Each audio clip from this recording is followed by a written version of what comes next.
Hello, you're listening to Me and Paranormal You with your host, Ryan Singer. Because it's more fun to believe. Oh my God, here we are in Mount Shasta.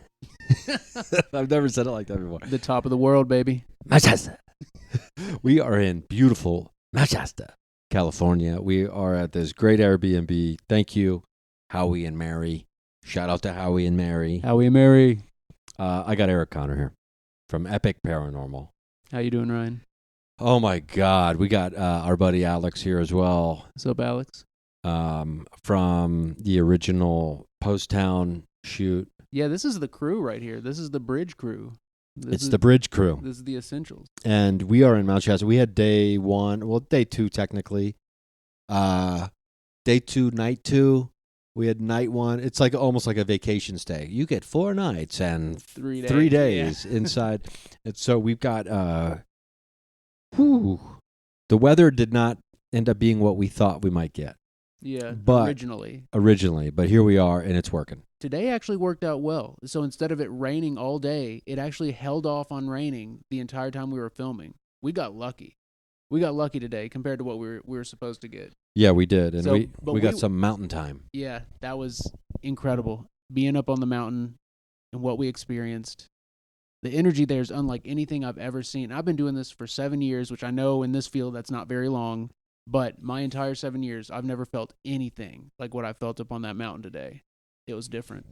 Now, I want to cut to, for listeners here, I want to cut to, there's a moment we're using a spirit box.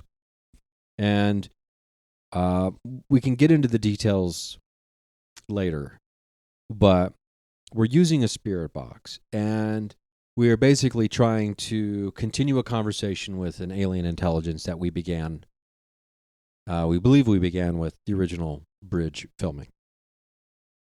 And you and I are asking questions in this really beautiful, serene location. And then something happens, right? Like, let's talk about that. Let's talk about, that was the ice maker. And me shitting my pants. Hey, my Shasta. What happened? I shit my pants in my Shasta. You've got your hold, it's your spirit box, right? Yeah. So lay out what happens real quick. So at that moment, Ryan says, I know this is a rudimentary way for us to make contact, but we're trying to hear you.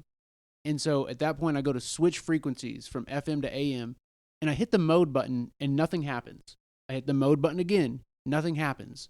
I hit the mode button again, and it stops scanning, and it lands on David Bowie, the song where he goes ground control to Major Tom. It lands on that and starts playing while we're in the center of this clearing on the top of Mount Shasta in this beautiful location. It was just like the intelligence was like, listen, I'm here. How much louder do I have to be? I am here. I hear you. I'm in the stars. You're on the ground. Here I am. And it was, I've never had it happen before where the mode button didn't work like that. It just over and over again just wasn't responding. And then it stops on David Bowie in that moment. I still can't get over it. And the words of the song are, essentially, basically, it's someone in space and someone on Earth, and they're alternating times trying to communicate with one another. Yep. And they're like, "Hey, are you there? I'm trying to talk to you. Are you there? I'm trying to get a hold of you. Like, this is ground control. Major Tom, are you there? Hello, Spaceman, are you there?" And then cut to Spaceman being like, "Hey, ground control, this is Spaceman, are you there?" And it was exactly what we were doing. That's a good point. It was exactly what we were doing. It was 100%. It wasn't like, oh, this could be construed as that. No, that was what we were doing, and that came on. It was way too big of a synchronicity to ignore. Like, that's I don't know, dude. That is, how they say investigators don't believe in coincidences, like police investigators and anybody PIs, like they don't believe in coincidences. Well, I don't either. And like that, there's no way that was just a coincidence. That was a big... Yeah, that would be like a police investigator saying, "So let me get this straight, Mr. Jenkins. Your wife was found murdered, and you just coincidentally hated your wife and joked about murdering her yesterday. That's just a coincidence. Oh, that's a coincidence. Coincidence. I made jokes all the time about murdering my wife. Didn't think she'd end up murdered. Right? It's like, okay, so this is a coincidence, right? Today was not a coincidence. Right. That's what I'm getting at. And think about what led up to it, why we were even there in the first place. So as we're driving up the mountain, I start freaking out. Like, you were feeling nervous energy, and then I was like panicking in the back seat. And I was like, we got to pull over. We got to stop. And it could have been physiological. I was worried about you. I was freaking out, dude. I don't know. Maybe it was the air. I don't know what it was. But we pull over, we get out, and I'm fine. And it's like we see the trail. It was like it was right there. And that's where you pick to pull over. And if I hadn't freaked out, like if that energy hadn't hit me right then, we would have probably went all the way up to Bunny Flats and like totally past where we were, and we would have never had the experiences we did today. I think there was something from the beginning trying to guide us there. And you've been reaching out for years now, ever since the first bridge at Post Town. We've been reaching out to this for almost 2 years, and I think they've been ready the whole time. For sure. And we can talk more about that in a minute, because I do want to real quick talk about and tell people about this, the variation of your pride and joy, your baby. Oh, yeah. Because, and I don't even know what you're going to say here, because late last night when you arrived, you told me, you're like, I made a variation of the gateway device just for this. And so tell me about the new gateway, or this variation. So I'm very excited for this new gateway device. I've had a chance to test it out at a few spots leading up to this. Like on this trip, I've been on the road for a while now. And every time it has outperformed my old gateways and my new models. It's like a combination of both worlds. It's got the analog reverse circuitry, and then it's got the new brain that I've been using in the newer models to do the processing and sound shaping. So it has that analog component that I think spirits are able to manipulate easier, but it has the modern touch to it where we can control the sound a little more to get a clearer message, to get a clearer response. So we're tuning into their frequency more, and we're tuning into our frequency more with the new gateway build. Okay, and we're gonna be using this tomorrow for sure. I'm really looking forward to it. For the next few nights, we'll be using the new gateway device. Yeah, here in this house. Remember at the first time we were at Post Town, we did the CE5 and then the gateway that night. I will never forget that. We talked with the same entity for over half an hour. And most of the time in this field, I'm sure you know it, when it comes to EVPs or spirit box, usually conversations are somewhere from like 5 seconds to a minute, especially ITC conversations with like gateways and spirit boxes. You might get the same spirit for a minute straight, and then it's like the frequencies fade out. But that night, it was over half an hour with the same exact voice coming through, the same exact intelligence, telling us where to look in the sky. Your voice came through the gateway so clear we thought it was the walkie, and we walkied you, and you're like, no, I didn't walkie you. Like that, just... So I'm very excited and curious to see what will happen this time doing that same process, especially with the new gateway build. Yeah, it's going to be cool. And the new gateway build, I'm really excited to see what comes through. I think you'll like it because the reverse circuit is very customizable in real time. There's knobs that I want you to check out and mess with, because you can control the clock speed and the tape speed. It's a tape simulation knob where it controls the amount of echo that comes through that's reversed. And so you can really dial it in to whichever spirit you're speaking with or the environment you're there. I'd like for you to try, because it changes it entirely. It changes like the sound, the tone, the feel, the vibe. It's really awesome, and I've really loved using this new gateway. I'm excited for you to try it out and see Hell it. yeah. Hell yeah. Okay. Well, let's talk about let's go backwards a little bit and talk about the location we're at today, just Okay. because I want the listeners to be able to, we want to paint a picture for them. And so Mount Shasta, we're over 10,000 feet high. There's only so far up we can go because of the snow. We got pretty high up, though, today. We got pretty high up, and we got higher up than I thought we might. And we obviously won't be able to get to the tippy top. We won't be able to get to, I believe it's called Panther Meadow. Yeah. And because of the snowpack. But we get to this place. There's a situation unfolding in the back seat. You really need us to pull over. We pull over. We finally find a spot to pull off. We get there. There's some guy in a truck. He comes back to his truck and he immediately takes off. So we start exploring. And I don't think we're going to get very far.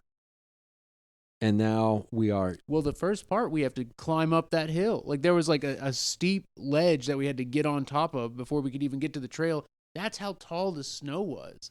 It's like unbelievably tall. It was like at least 3 or 4 feet deep. And so we had to first get up a hill to even get to the trail. Yeah. And, just not living here and not being someone of the mountain, I hesitate to talk about like, oh, I think it's a 10-foot snowpack, right? I don't want to say like a number that gaudy. Right. But it seems like it. But I mean, because clearly that is a uphill area anyway, where we went today. Yeah. But it's, because the sign was still sticking up above the snow. So it's obviously not a 10-foot snowpack. But minimum 3 feet to 5 feet in some areas, just from what we were able to see from around the tree basins. Right. Where. Because, we were like halfway up the tree line, like halfway up the trees. Yeah, and then you could just see straight down to the bottom where a trunk. You couldn't even see where the trunk was meeting the ground in certain areas, and it was 3 to 5 feet deep of snow around the tree because the trees were giving off heat themselves. But so we are going, and we're having some fun. We're doing we're playing with some different techniques. But then we keep going. Remember the first DR60 recording with the bird? Oh, my bad. Remember the first DR60 recording with the bird? Yeah, let's talk about that. Because that happened before we get to the circle. Right, yep. So, by the way, we got to talk about this, like this DR60 thing. You said today, and I feel like there's just no way it's possible that people are paying $5,000 for this device. For the new version. So it's from 1998. If you want to buy a new one that's sealed in box, it's $5,000. You can buy used ones for $2,000 if you're lucky. Usually they go for about $2,500 used. And it's a recorder from 1998. So is it so expensive because there's only so many of these things left? Exactly. Okay, I was going to say, because like, you could make this, right? Like if you had some technical know-how and electronical expertise, you would have to regenerate a faulty circuit, which that's the issue, is that it has a bad chip in it. And there's another device with the same chip that doesn't have the same issue. And so people haven't been able to figure out exactly what's causing the issue in the device that generates all the EVPs. So it's a unique situation. That is interesting. So it's a faulty piece of equipment that ends up being great for paranormal investigations. Exactly. Because obviously it wasn't built for paranormal investigating. Not at all. But what's weird is it was mainly moms that had the recorder, and they would report hearing like their dead children's voices on it, and that's what got it to be popular. But Panasonic received so many complaints of it picking up unknown voices that they actually took it back multiple times to redo it, and they couldn't get rid of the extra voices it was picking up. So they moved on to different models and totally scrapped this one. Wow. It's nuts, dude. This is one of the recorders that's in some of the older documentaries, like what's it called? Oh my god, the Afterlife. Oh my god, the Skull Experiments. The Skull Experiments. Wait, Afterlife. the Skull, SKOLE? Yeah. Oh my god. Okay, let's talk about this for a second. So this recorder is a big part of recorder is a big part of the Skull Experiments. Well, not the experiments themselves, but that documentary features this recorder on several parts of it, where they interview people who have the recorder, and it's a lot of moms who lost mainly their sons and their children, and their voices are picked up on this. And it's because a lot of people back in the day thought it was like radio or something wrong with, they didn't think it was spirits, except for people who had lost someone, and then they hear their dead son's voice, or they hear a relative's voice that is passed on the recorder. They're like, oh shit, this is something else. Well, the Skull Experiments was incredible. I don't think I talked about this recently, because I think I've been doing ongoing research about it here and there, and I'm so skeptical, because in that film, they show a lot of stuff that is for sure legit, like the stuff about the DR60, the stuff about frequency contact and DRV and all these other methods that are known to be legit and currently used today. But then the skull experiments themselves have so many holes in them, so many things that made it to where it's hard to believe that they've never been willing to replicate it. They never allowed any kind of videography in the room. They never allowed lights even. You couldn't even have lights in the room, like when they had the watchers in there with them. So there's a lot of controversy around the skull experiments.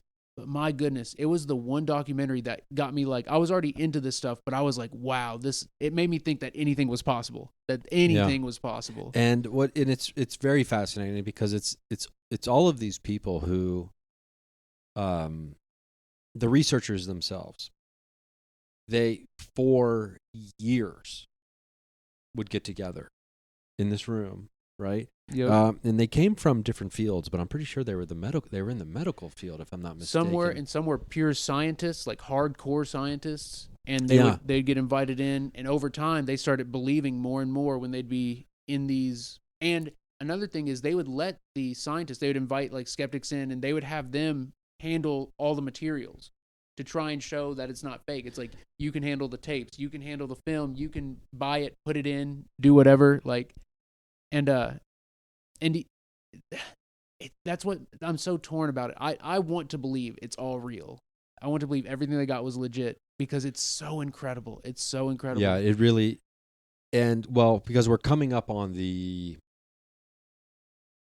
God, what anniversary of it is. Because there's something going on with the skull experiments right now.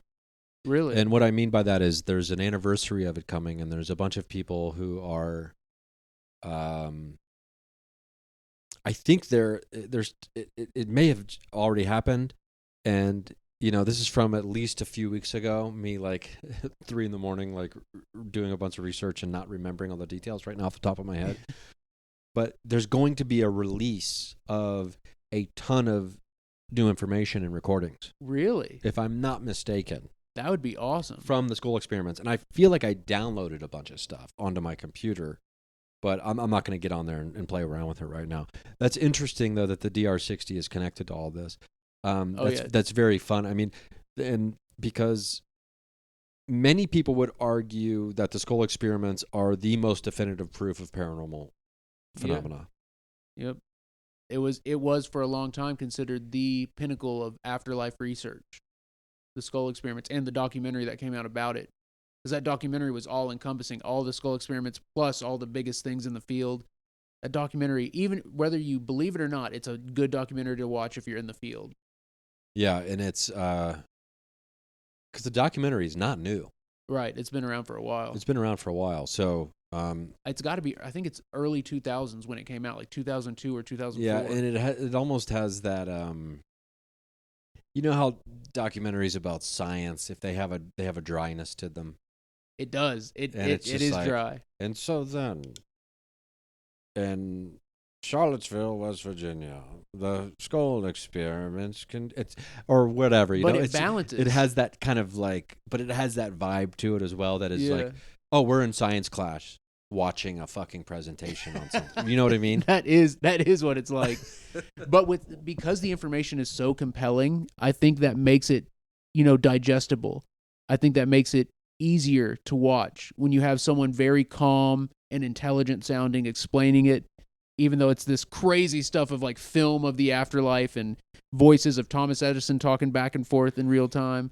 Having that like dryness to it makes it, I guess, more bearable or palpable, more reasonable, I suppose. The Thomas Edison thing is that's wild. That's where it loses me. If they hadn't included that piece in the entire film, I would be more apt to be like, yeah, it's all real. But that conversation with they record the tape, play it back, and then they're talking to him in real time, even though the tape is being just played. And at first I was like, that's amazing. But then I thought about it and I was like, they're in the way the voice is too similar to our tone, and spirit voices are usually like multi-layered, multi-frequency, like kind of weird. that's the only piece that ever struck me as odd. Everything else, I was like, yeah, it makes sense. Triple cameras, filming in mirrors, all this crazy stuff, undeveloped film, yeah, whatever. But the Thomas Edison thing is the one thing that like pushes me to the edge where I'm like, I don't know about that. I just don't know. Okay, well, we've teased this DR60 thing enough, but not quite enough. Oh, yeah, we got way off topic. Yeah, I do. Well, you said the skull experiments, and I got all excited. So I do want to. We should watch that. We really should. And we're going to take a quick pause here. Okay. I'm going to throw in some commercials right now, and then we're going to be right back. Patreon.com/Ryan Singer. Commercial free, all episodes. So go over to the Patreon, the patron page, and $3 a month, and you get all this stuff for free. I mean, or ad free, and plus other stuff, videos and things like that. I'll probably be posting some outtakes and some other videos from our time here at Mount Shasta as well. So, yeah, check that out. Patreon.com/Ryan Singer. Ryan Singer Squad, let's go. And we're back. So, yeah, Alex, we're good, by the way. Yeah. We got the things at the beginning that we needed. Yeah, do you want to sit with us and talk about this stuff? Pass the mic back and forth? Okay, so we got some BTS talk. So Alex has declined coming on the mics and talking about what happened today.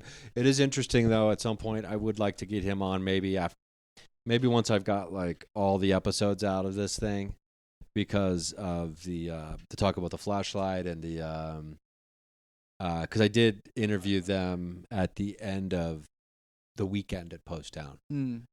Him and Dave. Nice. And I was like, okay, so you came in here just being like, oh, this will be interesting, maybe. And then, so were you swayed or pushed in one direction or the other after following us around and doing this investigation, right? And so got some candid responses from them. It was pretty nice. But okay, so we're talking about the DR60. We're here in Mount Shasta. That's right. We went out today, day 2, and we were out exploring, having a good time in the snow. It was beautiful out, foggy, misty, dramatic, serene, gorgeous, ceremonial almost. And we get out the DR60, I think on our second stop, where we're trying to, we bust out a device. And we're like, let's see what we can do here. Yep. And so we get the DR60 out. And then right before we start recording, we have a little friend show up. Yep. The bird starts going, chirp, chirp, chirp. It just won't stop. It was so weird because it hadn't done anything until we started trying to record. And then you asked the question. So we're like 2 or 3 questions in, bird's going crazy. And then you ask a question. I said, can you make it stop? And then the bird stopped right then. Right then. It was unbelievable. And it turns out that the DR60 doesn't have a super sensitive microphone. It didn't even pick up the bird. Didn't even pick up the bird, which we thought there's no way it's not picking up this bird, right? Because it was so loud. It was. But it didn't pick up the bird. That was crazy. And so I say, can you make it stop? And then the bird stops for, at least 3 seconds 3-4 seconds, yeah. And it hadn't stopped for what felt like minutes. On the recording, we were 40 seconds in at that point, and the bird hadn't stopped. So at least 40 seconds. It was at least going 40 seconds.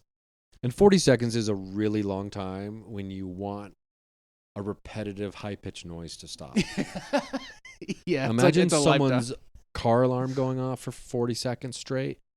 Or a alarm clock. That guy's truck alarm went off when we walked into the pizza place. Right. And they came up to us thinking it was our, like, it looked like it would have been ours. That was weird. Yeah, so that'd be so funny, though, if we're walking away from our truck and the alarm starts going off. And we are the closest ones to it. And we just don't care. Like, no, it's not ours. We just don't care that it's going off.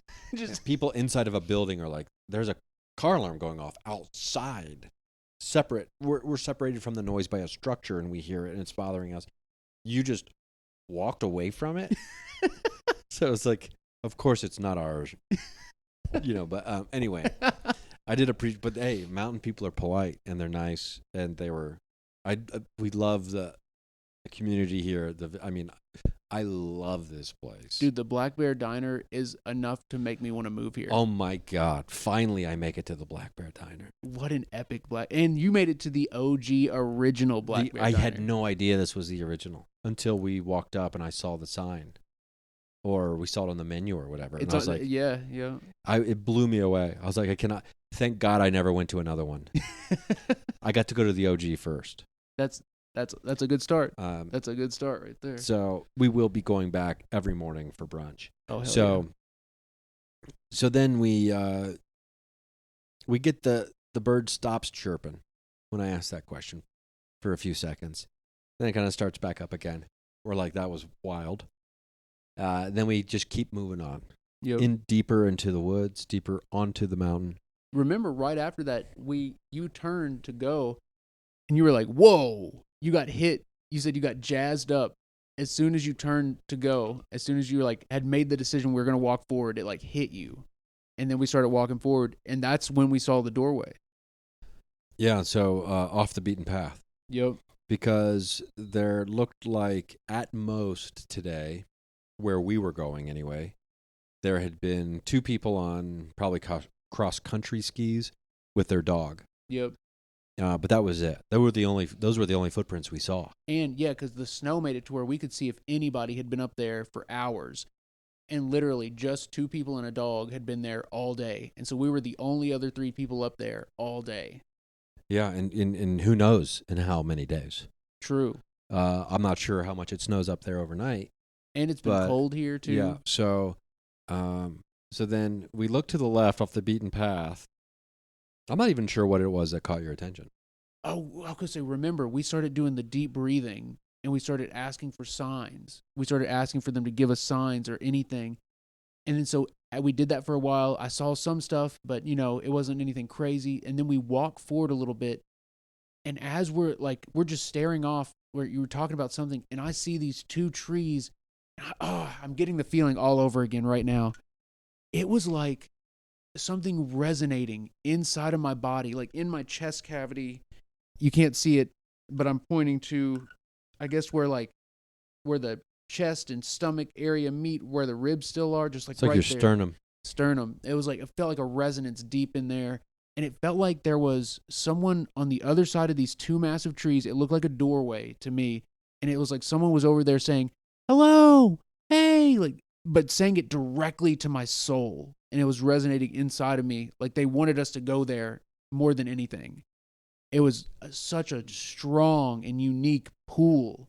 Like it literally felt like it almost magnet. I don't know. I've never felt that kind of resonant before. Like I felt like I was vibrating with the frequency of whatever was trying to call out to me. And then we started going over there, and then that's when it happened. That's when we did some things before we walked through, and then we get in there and we bust out the DR60. Yeah, well, first that was at the end. That was at the end. Oh, but before that, then we had the spirit box thing happen with the David Bowie ground control, and then I was like, I think that's it. Oh, but remember, we should review it tonight, the session, because I remember it said Alien City, because we were asking like who's here, what's here. It goes alien, and you were like, what do you mean alien? And it goes Alien City, and then you're like, what's the name of the city, or what's the name of the aliens that are here? Oh, that's right. And I was trying to get them to say Lemurians. I think it did. Yeah, we'll have to listen to that, because I'm not sure if we can get confirmation on that, then that would be one of the best spirit box sessions ever right there. That would be really wild. And so we do the thing, we have that going, then we get the David Bowie. I forgot about that stuff. It just goes to show all this happens in such a whirlwind when you're on an investigation. There's no way to make a mental note. That's why you have to take notes or talk about it. Yeah, and then you're like, okay, let's bust out the DR60, because I'm like, that's it. We got a hey, how you doing? Welcome to the party. This was great. We've been out there for over an hour.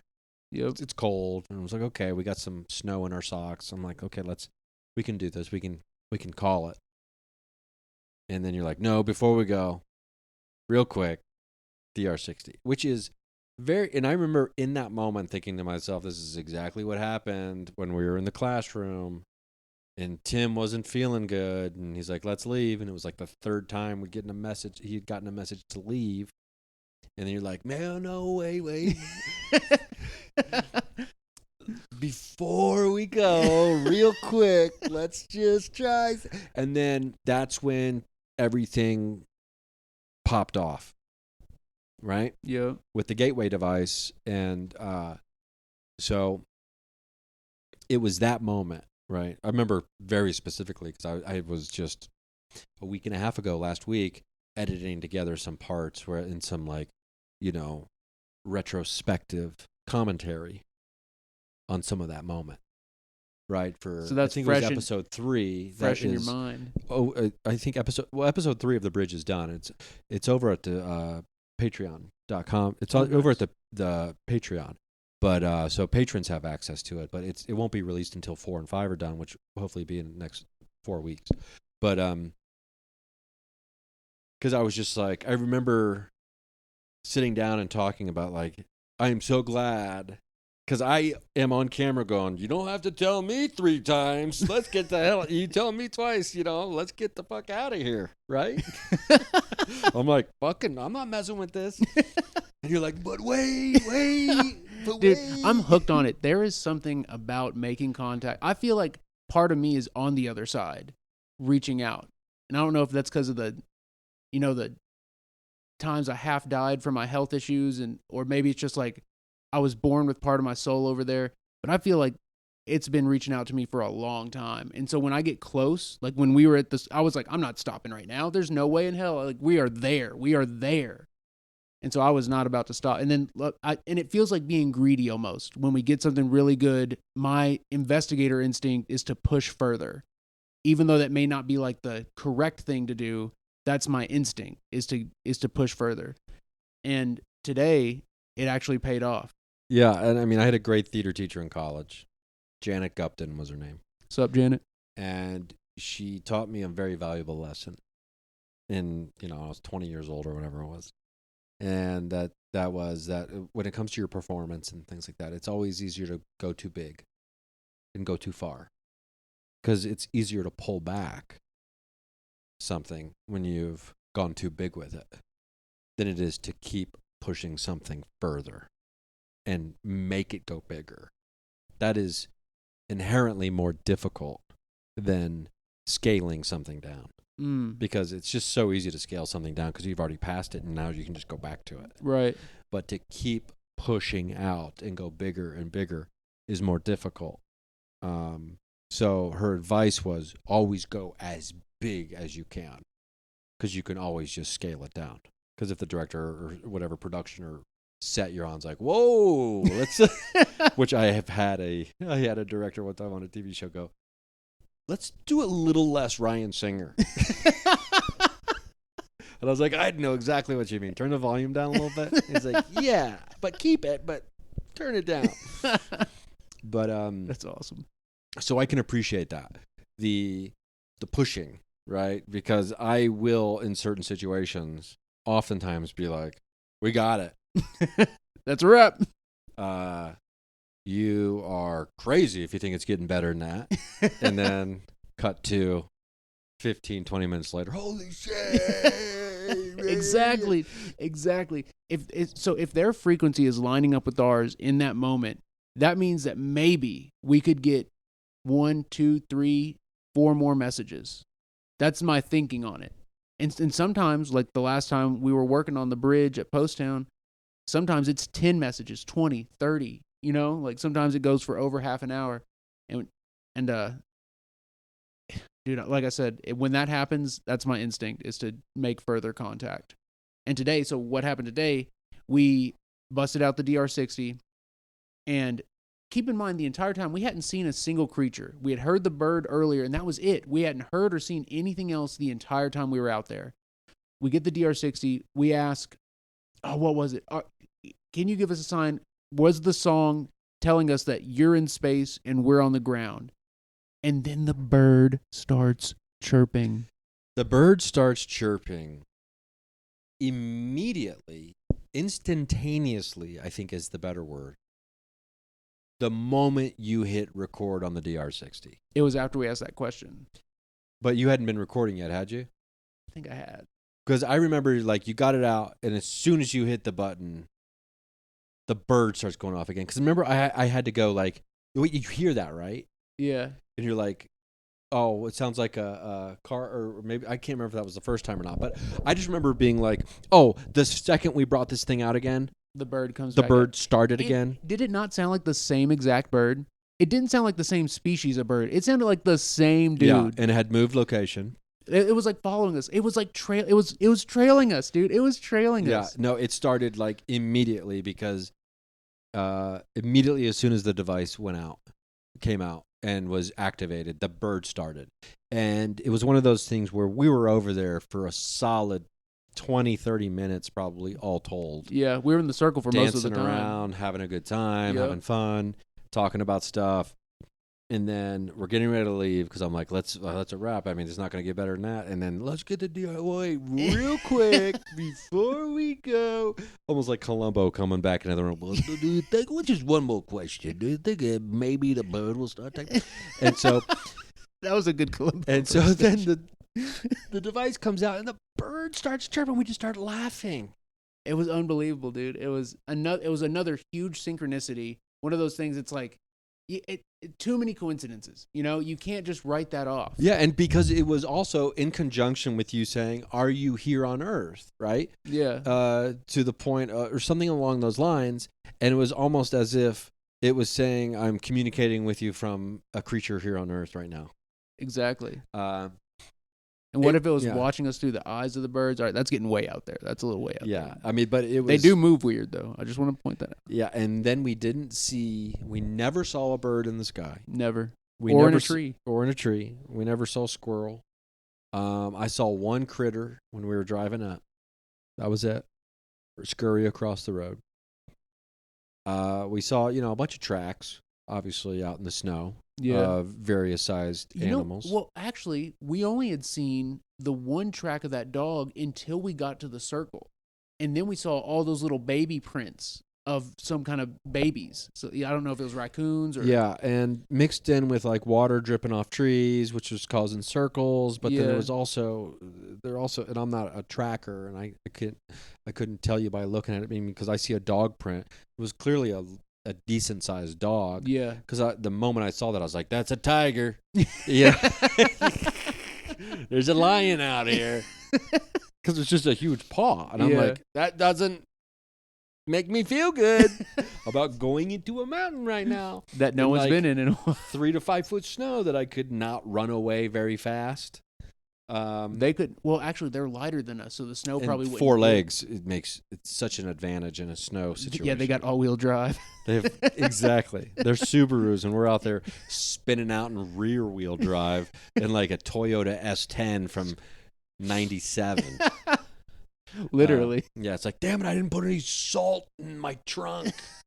I should have weighed my trunk down with weight. My tires are bald. Yeah. So, but then we decide to leave eventually after the bird starts messing with us again, having a good time, being cheeky, and but we stop at that tree. Remember what happened there? Oh, okay. So yeah, I almost forgot, but I almost forgot what prompted the whole thing. So we see this really beautiful kind of like half of a tree. It's clearly dead. It's peppered. It's like freckled with termite holes. It's just really, really cool. It looked like a statue. It did. Like you said, like a monument is what you said. You're like, look at this tree. It looks like a monument. And so we're like, okay, we got to go over here. And it has like a giant cyclops eye in the middle of it. Yep. It was just really, really just a badass tree. Like it almost gets, you almost get the sense that like, when the sun goes down and the mountain goes quiet from the bipedal human, all the creatures and the other trees come there to that tree. That's the hangout spot. Like, hey, I'm having some problems. Can you tell? Because it's like, it's got the answers for everybody else. It's the wisdom tree. It's the wisdom tree. And like, oh, you got to go see Daryl. Oh, God. Okay, I got to go see Daryl. But I see him like every day. It's like, I know, he knows. He's just so smarter than the rest of it because he's been around for so long. So we go there, and then I decide, I was like, you know what, I'm going to do some knocks. Yep. This is when it changed. This is when everything changed. Because I thought I had heard very faintly earlier, but we determined that I think we both think it was a woodpecker for sure, that there was knocking going on. And I was like, oh, you know, Bigfoot, we're on a mountain above 10,000 feet elevation. There's nobody else out here. Oh, it's car lights outside. I was like, there's something moving out there. UFOs are here. So I use my left hand, just make a fist, and I knock it like I'm knocking on a door. Boom, boom, boom. And then say something along the lines of, hey, we'd love for you to respond to us or whatever, maybe. Boom, boom, boom. We sit, nothing. So I go, I'm going to try it again. You know, feel free to respond. And then I use my right hand and I boom, boom, boom. And I actually hurt my knuckles on that one. I was Yep. like, oh, wow. And then no knocks in return. But then very shortly after that, we were talking, or two of us were talking, but then you hear the noise. It was right when it was right when we stopped talking. It was like a woo. And we were all like, oh shit. Why did I not think about this? The question right now is, was Alex filming at that moment? I think he was. Because if he was, that noise is on there. Oh, we should listen to it. We'll do that as soon as we're done recording here. Okay, yeah. And maybe maybe if there is anything discernible there, I'll throw it up over on the patreon.com / Ryan Singer page. Come on, Ryan Singer Squad. So that noise was freaky though. The noise, it had like a depth to it, right? Yeah. And like a deepness in tone. It did not sound like any owl I've ever heard in Kentucky. Because an owl is the closest thing. It could have even been like, raccoons make crazy noises, but it didn't sound like any animal I've ever heard. And it could be it's a different breed of owl that we're not used to, but it didn't sound like anything I've ever heard before. Kind of had a deepness. Yeah, it did. But it was almost like, when you barely hear something because you're like focused and talking on something else, and then you're not expecting it, but I think what was so strange about it was the fact that, with the exception of like the woodpecker and the bird that was being cheeky, messing with us, interrupting our recordings on 2 different occasions, and maybe we heard it a third time somewhere in the mix. With the exception of that, we were out there for a solid hour and a half or whatever. And we weren't hearing animal noises. Like there weren't like frogs or crickets and granted there's snow everywhere, right? And so life isn't like abundant in the way that it is in spring or summer where everything's out and about having a good time. Well, we are in May. This is right? May. So they're holed up probably trying to stay warm and things like that, right? Or they're further down the mountain. Or yeah. So but it kind of came out of nowhere is what I'm saying. Exactly, because we hadn't heard we had heard the bird interrupt us twice, and then we heard what might have been a woodpecker, and that was it. Literally nothing else.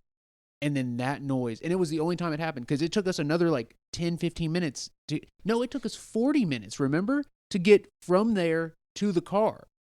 Because you looked at the clock and it was 4 o'clock. By the time we get in the car, it was 4:40. And so that's right, because I said I can't believe it's been 40 minutes. We did stop a couple times to try to get some shots, and then you don't walk very fast, but we didn't hear another animal noise after that either. The entire time, not a single noise. Yeah, not after before or after, because the tree was closer to the car than it was to the circle where we were. Yeah, but something happened after that owl noise to the energy. Yeah.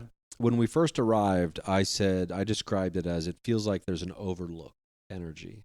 Like something is overlooking all of this right now. It's like an omnipresent energy force that I feel. And it's actually having a weird effect on, like, my face is doing something weird as I'm talking about that right now. Like I'm saying like overlook energy, and like, like when you have a yawn and I have zeros. You were making like a sour impression, like was you I? just like you had something. You saw sour. my face, right? Yeah, it was weird. You did it over and over. And I was like, "What is happening?" Didn't make any sense. I wasn't about to yawn, or I didn't. Okay, that was weird. It had an impact on you. Yeah, so it was like this overlook energy, was there.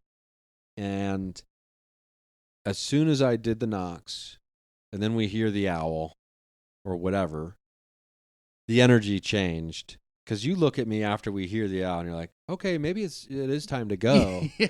And I was like, yeah, it's GTFO.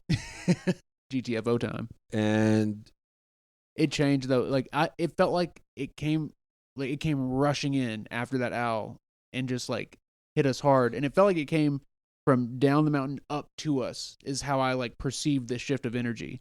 And it happened almost immediately after the owl. And it was like, I don't know. It was almost like an alarm. You know, like in Silent Hill when the alarm goes off and then that's when the monsters come out.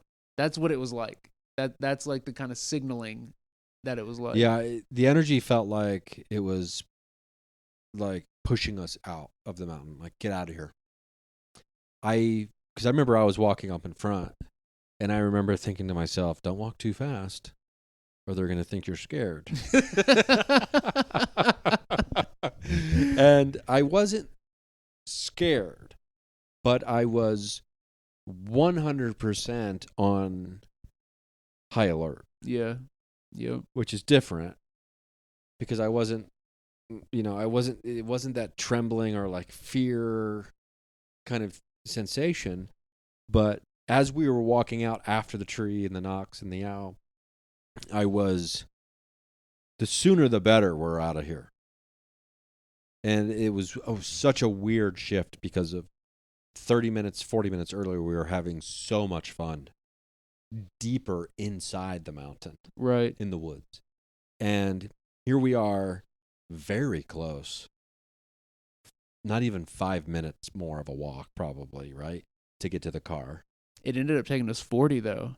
No, but not from the tree. That's what's well, because it was 4:00 when we were still in the circle. That's what I was saying. Yeah. So and then we did some long from the walking tree. And then the tree. So it was probably another 10 minutes from the tree maybe, right? But it the was tree it was close. Yeah, but it was still like, okay, this we can't get back to the car quick enough. And if something was going to chase us, dude, running in that thick snow, the chances of falling are like 99.99%. Because, I mean, we almost fell just like walking. Multiple times. But I think like overall here, as we're getting, as we're kind of like getting closer to the end of this conversation about it, is just kind of like an introduction to what we're doing up here. And just like the experience, because this was my first time getting to explore the mountain in Mount Shasta. And Mount Shasta, I've been talking about this place ad nauseum for 7-8 years, right? And this was your first time exploring the mountain up here. Yep. I'd been up a little higher than we were today, or roughly around the same part. But other than that one time, this was my second time ever up there or in this town. And this place is bonkers. It's different here. And you can tell right away. And you were talk to me about that last night because you were mentioning this when you arrived last night, your impression and what you're feeling just being here and the type of energy and things you're feeling. Well, the best way to describe it is this is a real life Twin Peaks. And I felt it as soon as I was driving through the town. And before I even saw the mountain, I could feel it. And then I saw the mountain, like, driving onto this road. And it was this overwhelming, like, I'm here. Like, I've arrived. And I'm sure a lot of people feel that, though. I'm sure they feel that I've arrived feeling. And that's why so many people come here. That's why so many people try to live here. That's why the house prices are through the roof. $1 million for, like, a normal little house. And I still feel it. This place, I don't know if it's a natural human instinct like we talked about last night. Like, this is the high ground, and the air's crisper and cleaner, and the waters taste so good. I don't know, dude. And the energy, like, oh my good. Okay. So I know you wanted the first impressions of when I got here last night, but the first impression I had walking in the mountain when we got out of the car and into the woods, it was literally a mystical, energetic impression. I'm used to being in haunted, abandoned, dirty locations, and the energy there is not mystical like it is here. The energy there is like sadness, depression, anger, rage, spirits that need resolution. Here, this is like a bridge or a doorway or a gateway, if you will. And you can tell, you can feel it. It's like unlimited possibilities, unlimited potential, unlimited imagination sits on this mountain, and we can tap into it being here. And I think everyone feels that on a deep level, like in their soul, in their core, and that's why they're drawn to this place. I know it's resonating with me really hard, and it's not going to be something I forget anytime soon. Yeah, and I mean, I'm just so grateful that we're able to spend some time here. Yeah. Because we've got some days that we're able to spend here, and the weather's going to be, and we talked about how the weather was, unfortunately, like the forecast is just rain for days. Right. Yet we're meeting up with a local tomorrow, a guy I know. So we're going to go meet up, and then we're going to get the personalized tips and tour on some maybe spots that tourists don't usually get to see or know about, potentially, which will be good. Right. And because who knows what will happen. And it's one of those things, too, where there's so many different things happening in this town. And whether it's like, come get tours of the vortex, and we'll take, and then there's like, skiing around here, I'm sure. There's water activities in the summer, and there's the St. Germain Center. There's the Etheria Society. We walked by it yesterday. There's an I Am school over here. If you're familiar with the I Am, I think that's the Etheria Society and not the St. James Foundation. Anyway, there's all these different mystical / spiritual / philosophical groups. Right that here. kind of like operate out of these parts. So it's very charged up around here. And those people and those things happen here, like you said, because on some level there is something happening here. I mean, because listen, there's all kinds of places in the world people could go and be like, this place is magical. And someone else is like, you know what, you're right, it is magical, even though they don't think it's magical. And then someone else shows up like, oh, I heard you guys talking about some magic over here. And they're like, oh, yeah, this place is magic. They're like, you know what, I feel it too. And then it's just a bunch of people saying magic is there, whether it's there or not. But you could say that about this place, right? Like, well, everyone just says that, and everyone says it's an energy vortex, so people just think it is. I challenge those people to come here, stop, and just have lunch. Yeah. Walk around for an hour, and then go get lunch. Or go to the Black Bear Diner. Go to the Black Bear Diner and talk to, well, we don't have to say their names, but, everyone here is just like, what do you want to know? We're all locals. Ask us anything. Yep. And it's like, oh, okay, this is great. We will. And so I was talking to the hostess, is who, because she wasn't our waitress when we first met and showed up. She's like, ask us anything. We're all locals here, blah, blah, blah. And so when we were settling the bill, I was talking to her. I was like, okay, so we're going to go explore this mountain today. What are we doing? Where are you going? You know what I mean? Yeah, she's the one who told us the road to go up, and that's where we went. Yeah, and it's, it is a magical place. There's something happening here. Are we going to encounter a physical being? Are we going to have high-level contact outside of what we believe we already experienced today? Today was a banger. Yeah, what a great start. If this is just the start, right, of us getting settled in, because I believe Mount Shasta as a town, much like the woods of a very specific area where people go squatching, we were talking about this today, settling in, becoming part of the environment, then the environment becomes curious about what you are, or becomes more confident in being able to get closer to you. I believe it's the same thing with this town, potentially. Right. So who knows what's going to be happening by Saturday. I think we made the right move being here this long. And the eclipse is happening. Yep, tomorrow morning. So what time is that exactly? I think it's like 5 a.m., 6 a.m. So yeah, the lunar eclipse is happening. This will be dropped by then. I usually schedule these to come out at like 4 in the morning, 4:20 in the morning or something. Nice. On Friday mornings, at least Pacific Coast time. So there'll be a lunar eclipse as you're listening to this. Will Eric, Alex, and I have been transported on board a mothership by that point during the lunar eclipse? We don't know. I hope so. Right? I actually had that thought today in the woods. A portal opens in front of us, or a ship descends down, right? And a door opens onto the ship, like a ramp lowers. Whatever you can envision, whatever welcoming or whatever opportunity, and however it manifests itself physically or visually, right? And for the listener, the same thing. Do you walk through? Yes. And how much shit do you get from your girlfriend for doing so later? All the shit.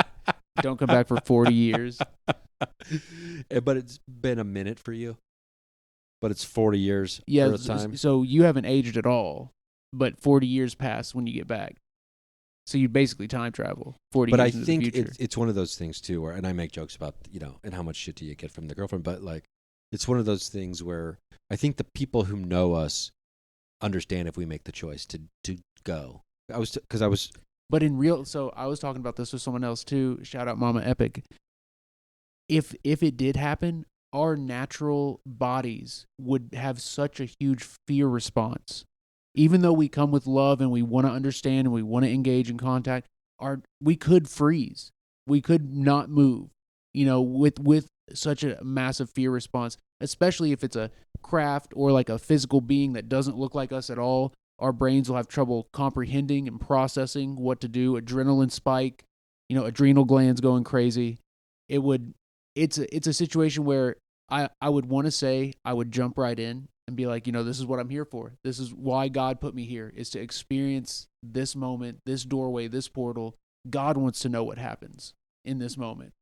And I believe that's what I want. But in that moment, I don't know if I'd even be able to move. And one thing that worries me, and call me crazy, but if it was a physical craft and we saw physical beings, I would assume it's like a secret society, government, like a government operation. I believe like aliens would probably be more telepathic, more.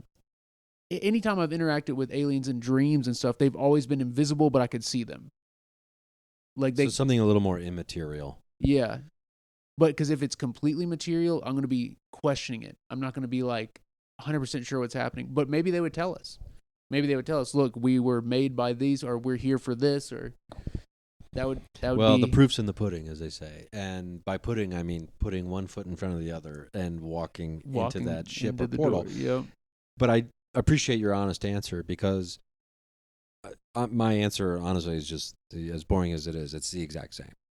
You don't know until and if and when it happened what you would do in those situations. And as much as we'd be like, oh man, I really wish I have it in me to walk through a portal. Yeah.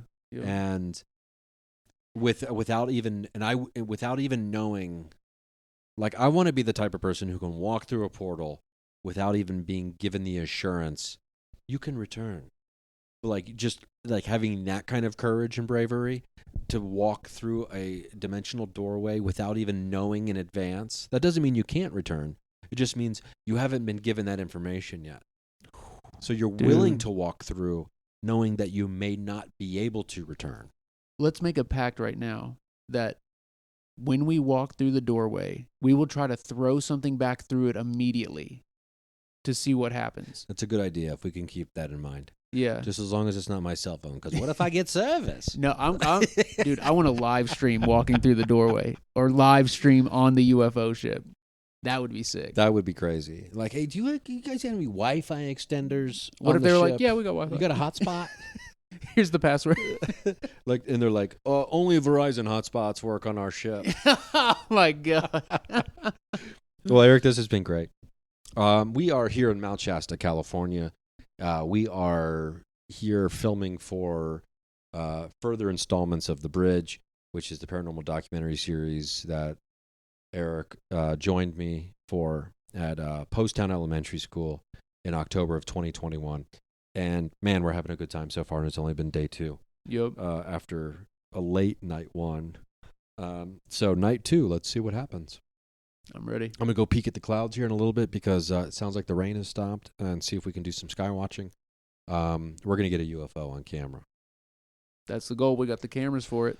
But in the meantime, you can listen to all of these episodes commercial-free at patreon.com/Ryan Singer. I hope you will come see me do stand-up comedy this summer and this fall. RyanSingerComedy.com/tour.